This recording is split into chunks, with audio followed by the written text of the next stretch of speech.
स्थापकाय च धर्मस्य सर्वधर्मस्वरूपिणे अवतारवरिष्ठाय रामकृष्णाय ते नमः.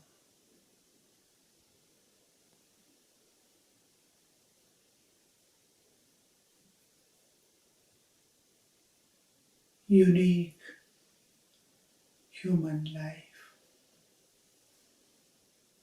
beautiful nature around,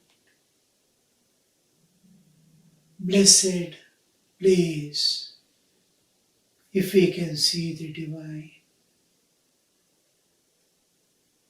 If we fail to see divine, same beautiful world, the supreme nature, Divine Mother, constantly radiating peace, love, beauty, perfection, purity, may look a war field or a painful state or stage because of our mental conditions. Mind is all what does the play. It can convert a heaven into hell or hell into heaven, or perceive heaven as heaven and hell as hell. So whole capacity, what we observe, what we think, what we feel is more important to us. The mental conditions are more important to us than what actually outside or inside is. So the most important part in our life is to have control over this mind which constantly runs about here, there, driven by the inner software, the vasanas.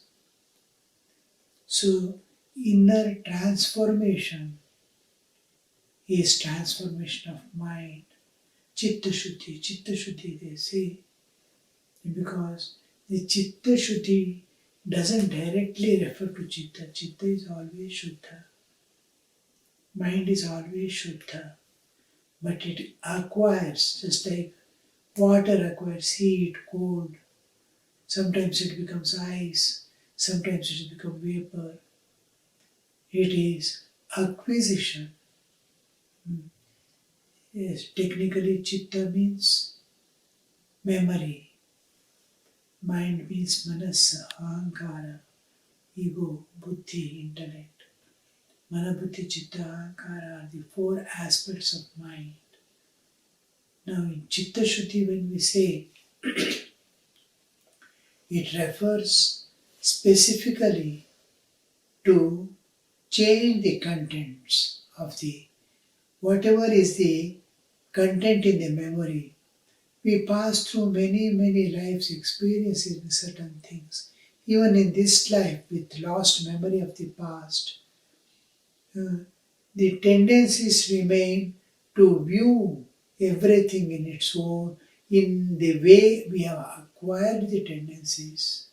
I may not be having memory of the past, but to see a thing in a particular way will remain in the nature of that jiva.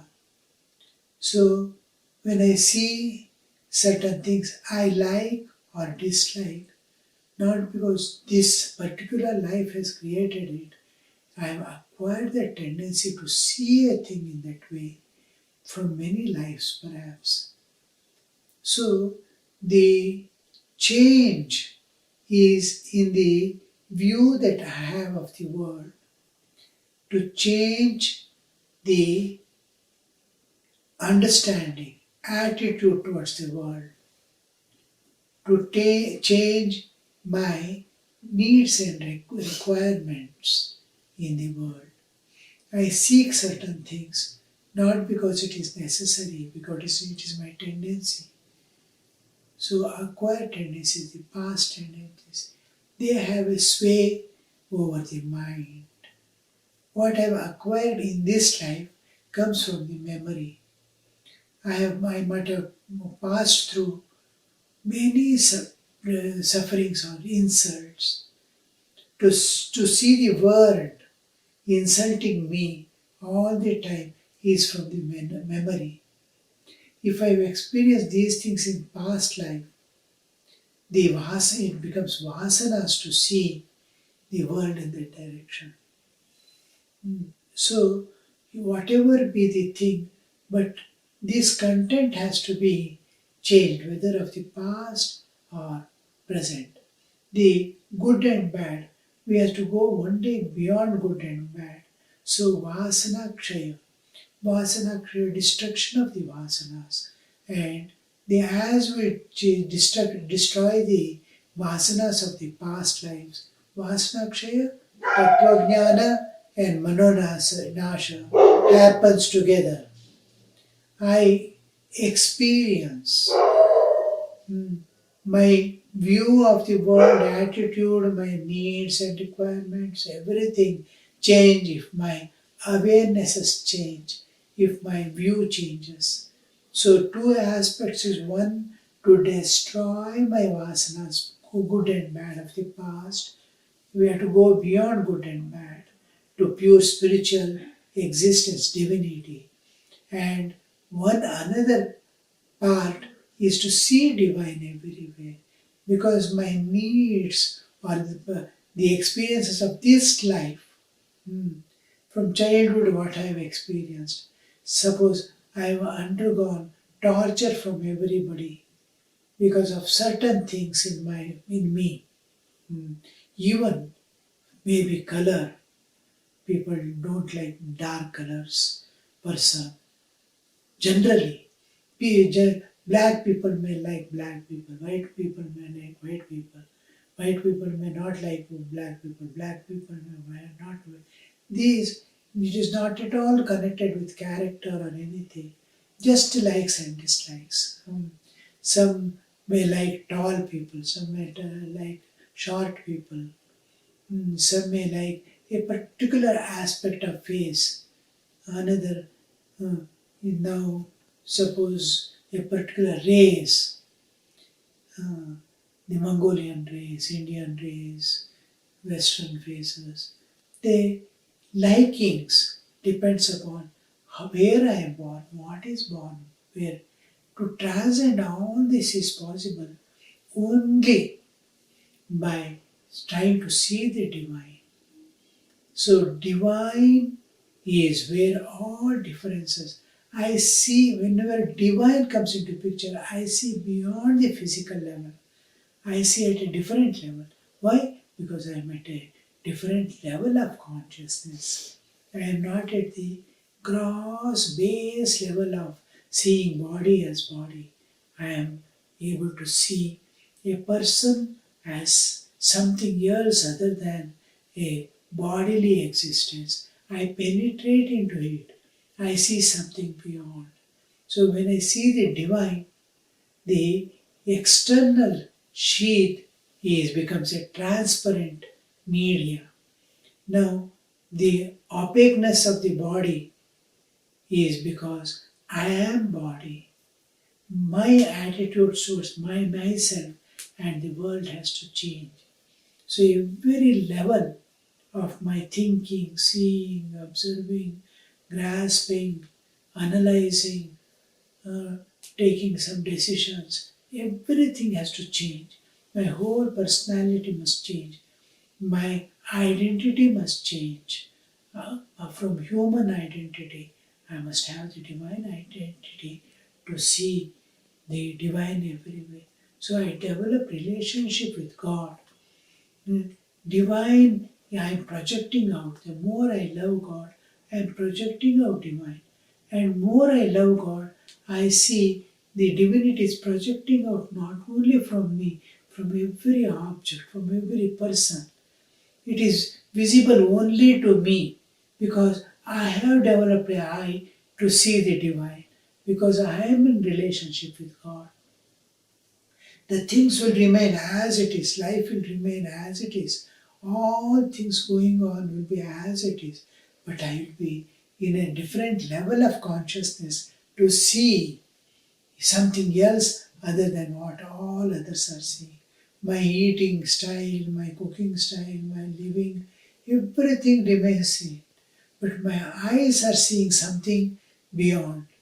These eyes come slowly by manifesting our inner divinity. Inner divinity can manifest only by loving the divine, loving God. Otherwise, there is no, till we see God in all beings and equally be able to love all, that is, I acquire equanimity. Even to acquire that equanimity to see a collective world and to offer my love equally to all, I must have manifested that inner divinity. And this inner divinity is again related to my love of God. The love of God alone makes me project out my divinity and overpower my bodily existence. Suppose I am involved in the world all the time, earning, going to the office, coming, looking after the children, all this, without bringing the divine God into my life. And then I will be becoming intensely body, and I will never be able to see divine anywhere, even in temples, even in images of God, even in anything, even in scriptures, I won't be able to see the divine because my mind is attached to the external things. Here becomes the important part.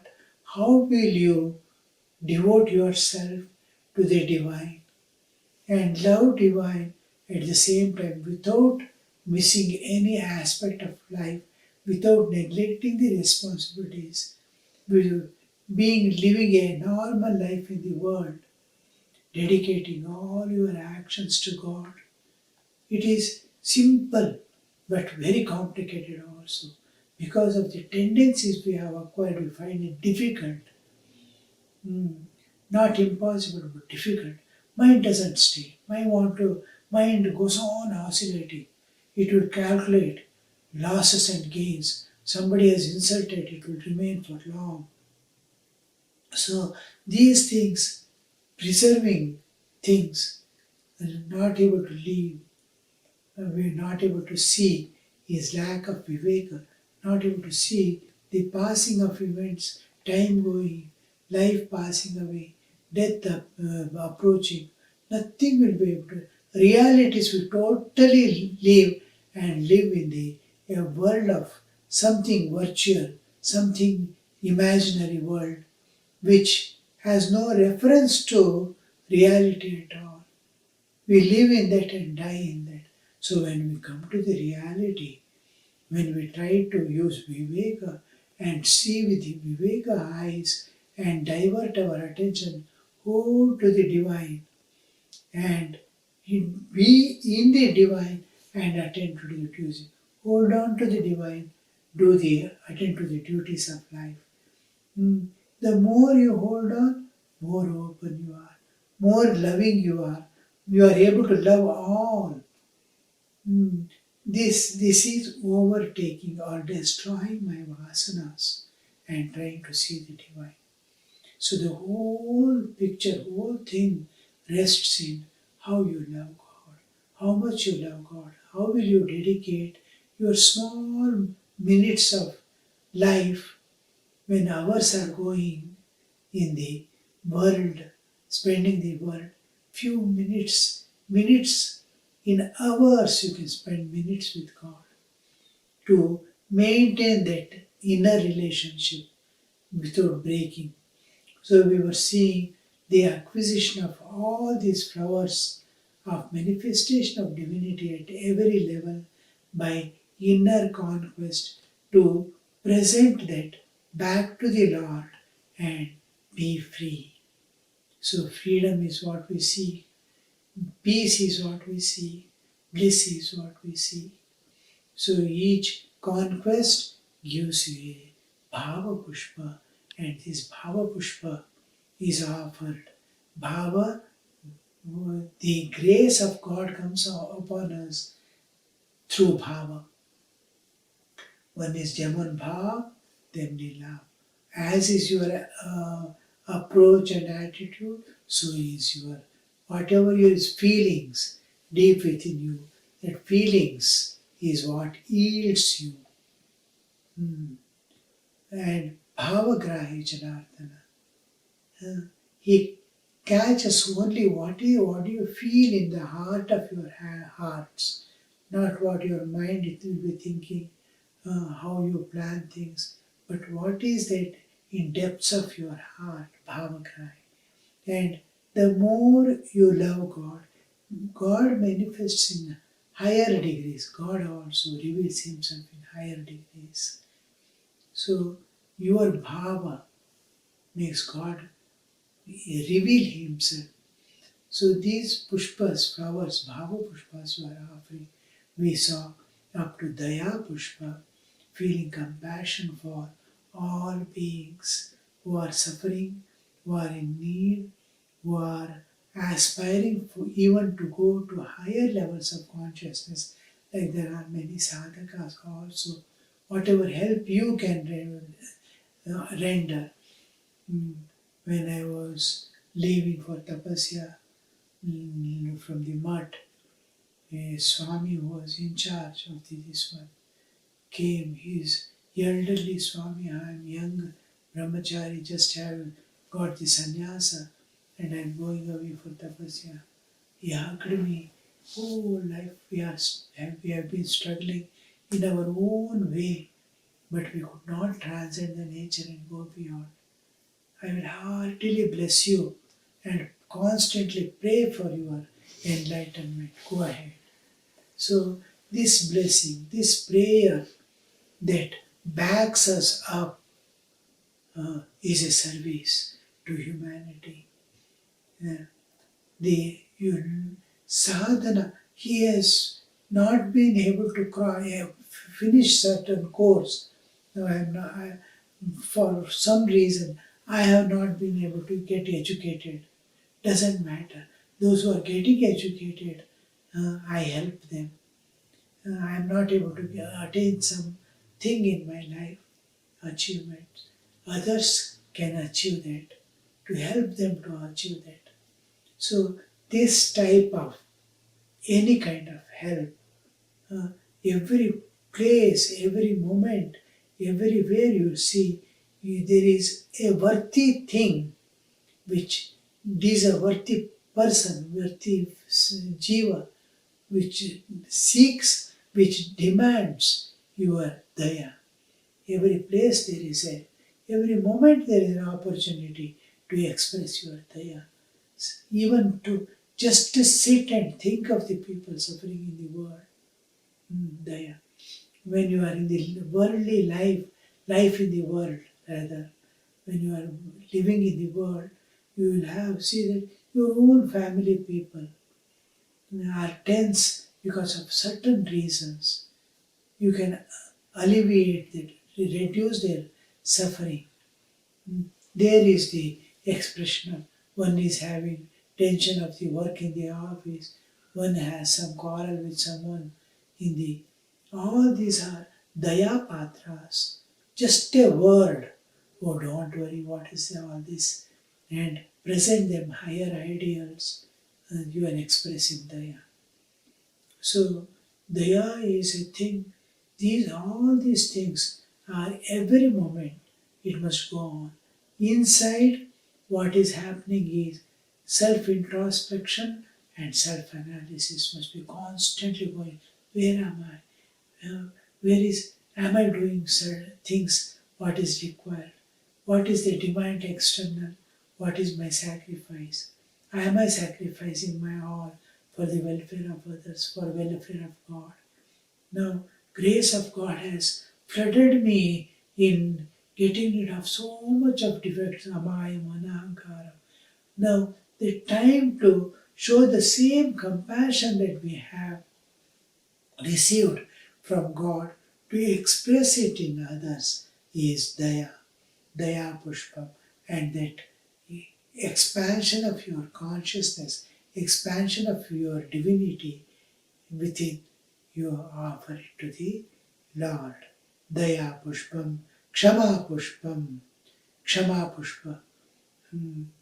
Kshama is forgive and forget. It demands you must have tremendous forbearance in life. Forbearance. Because it saves lot of time and complication in life.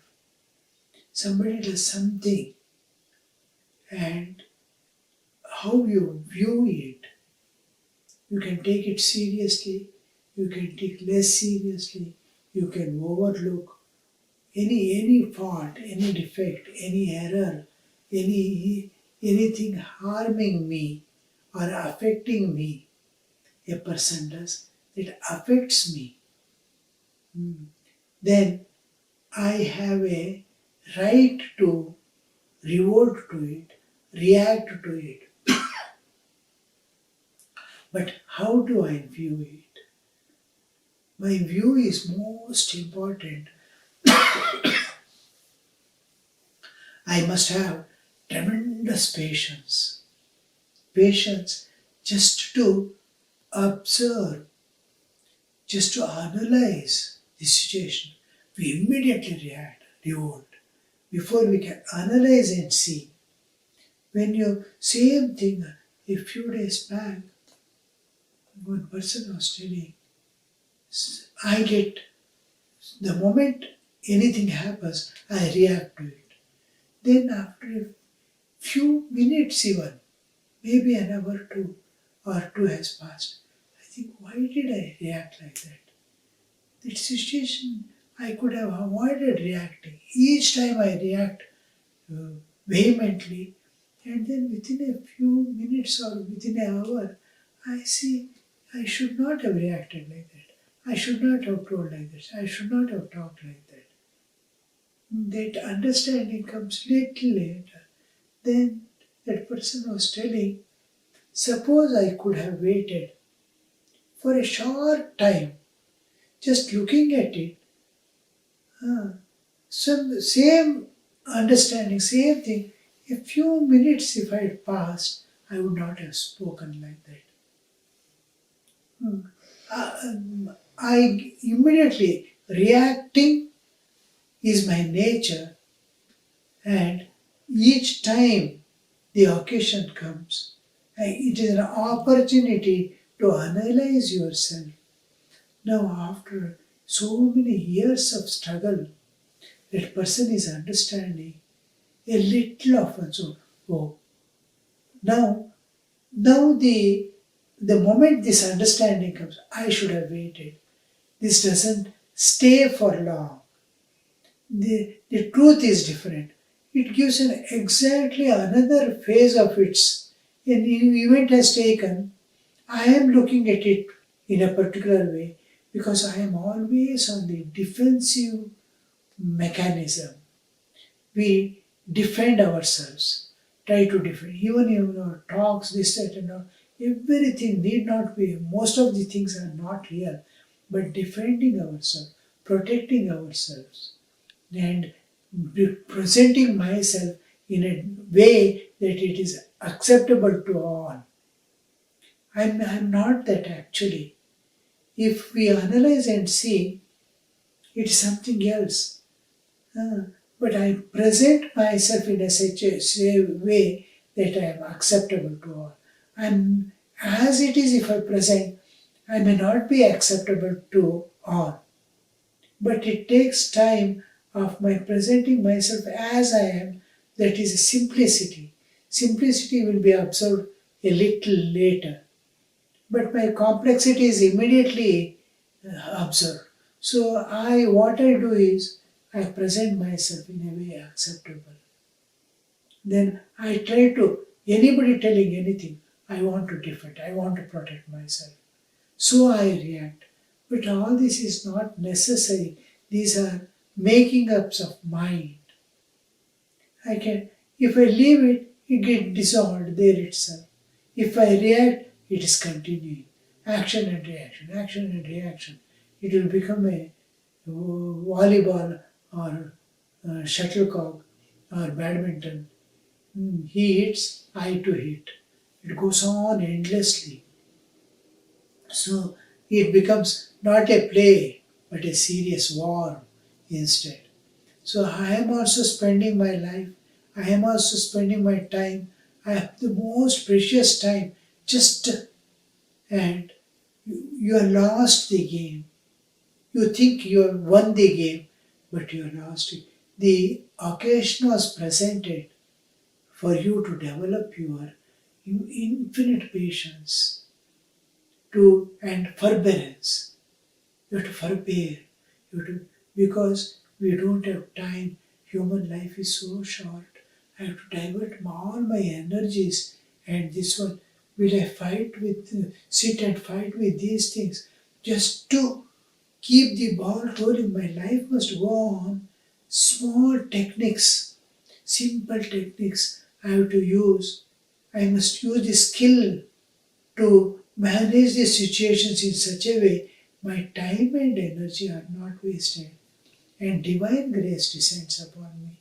Why should I pardon anybody's mistake is when the saints always say, I did infinite mistakes, God has pardoned me, all that, and blessed me with His vision, blessed me by giving a place at His feet. All saints say this. Should I not pardon others' mistakes? Should I see the mistakes of others? Mother, Holy Mother goes to the extent of saying, don't see the fault of others. See your own faults.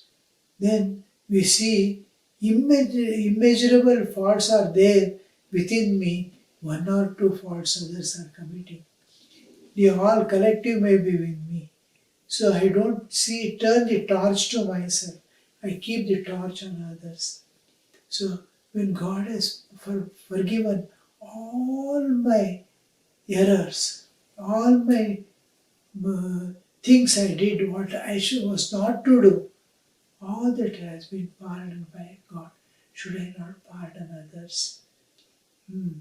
I, as a gratitude to the God who has pardoned all my errors and defects and shortcomings, imperfections, all this God has been able to tolerate and in return bless me for all that. So I may not be able to bless them, I may not be able to give credit to them, but I can pardon. By pardoning what happens is it is like a tapas. You are increasing your willpower, you are increasing your divine manifestation. Divine dissolves the differences. Divine doesn't perceive the physical level of good and bad. So each time you pardon someone, you are raising your divine consciousness, reducing your physical consciousness. The defect or the error the others committed or the harm they tried to do was at physical level. Now you too are seeing at physical level. Now when you pardon and go ahead, you will see that you have elevated yourself to the divine level, divine manifestation. So, and you are eligible now for divine grace, for receiving the divine grace. I am pardoning others. I want God to grace me, bless me. So here we see Kshama has a great place in our life. We'll continue. Om Shanti Shanti Shanti Harihi Om Tat Sat Shri Ramakrishna Arpanamastu.